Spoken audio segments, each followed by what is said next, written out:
ang pagkatamad. Kung hihiga maghapon talagang walang gana. Kailangan magsipag, kailangan magsipag upang mabigyan pansin at pangalit tumingkad. Kailangan magsipag, kailangan magsipag upang maituring na isa sa mantitibag.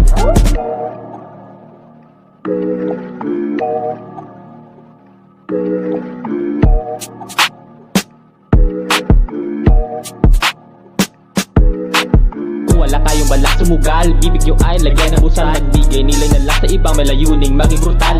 Kung sa puso nyo hindi yun bukal at talagang hangad nyo makupal, wala na kong magagawa sa kabubuhan nyo na natural. Maraming salamat kahit sapain ko hindi kayo kumagat. Nagsilbi naman kayong inspirasyon upang ako ay sumagad. Kailangan magsipag upang kahit sa nasulok pangalan ko'y maging kalat. Sa ganung punto pwede na igiit na pangalan ko ay tumatak. Nais ko nang umalis sa buhay na salat. Abutin na ang kalagayan na aking hangad. Malimit